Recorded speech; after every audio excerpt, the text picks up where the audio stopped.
Hello guys, so nandito ako sa Dau, Mabalacat Terminal kung saan ako ay pupunta ng Olongapo sakay ng UV Express.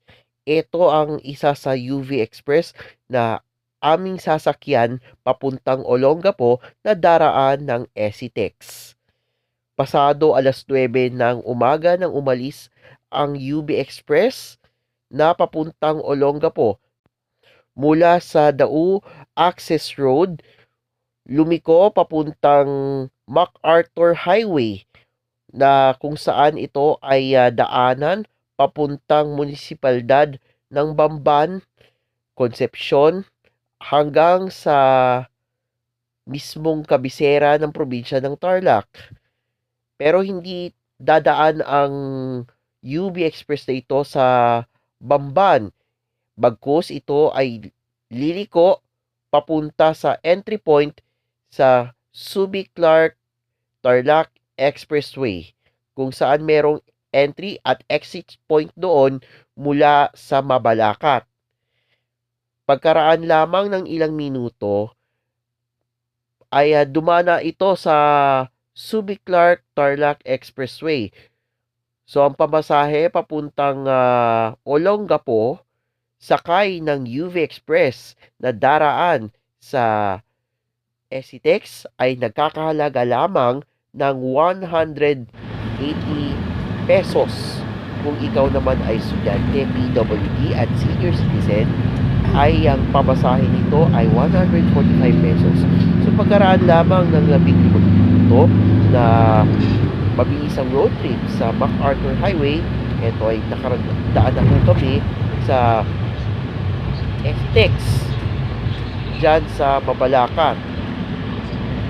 Ito ay isang malawak na expressway na kumokonekta sa mga lugar sa Pampanga, Zambales, Tarlac at ilang bahagi ng Bataan.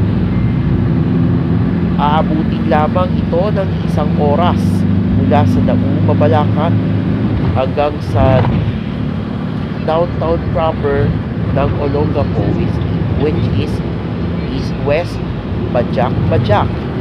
Pero bago makapunta sa downtown proper ng Olongapo ay daraan muna ito sa Subic Freeport Expressway at Subic Freeport Zone.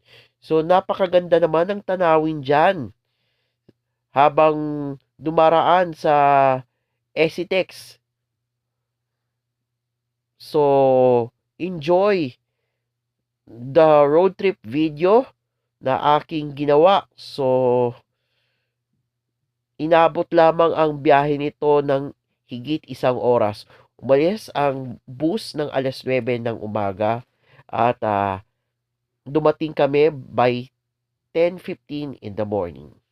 So, sit back, relax, and enjoy the view ng ating road trip sakay ng UV Express.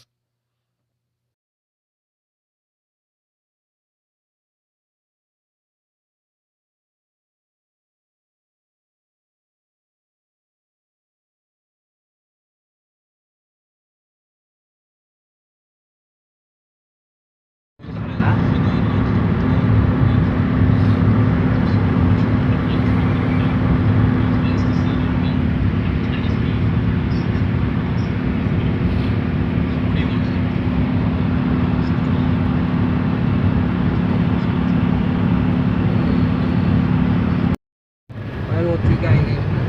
Wala ko result yung balak nito. Itong ginakakan nito. Hindi ka pwede na tuwigan ito. Yaman ay na ako. Balik ka result mo. Ay, ka lang ako. Ay, ako mo. Ha? Ay, kailangan. Pati ko peto. Kita ko na. Lulag kita ko eh. Alam mo, ipilit siya. Mamay magaling. Pero pa niya kain.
Finally ay nakarating na kami sa Olongapo matapos ang higit 1 oras na biyahe mula sa Dao via Esitex.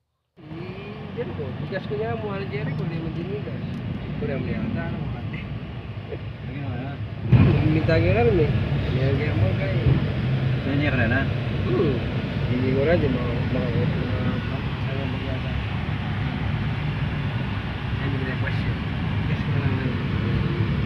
Kurang din yung kurang ko. Kurang niya. Bigas ako.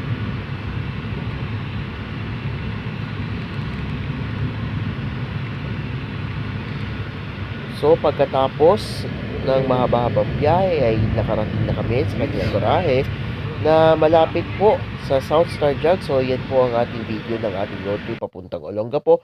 Thank you for watching!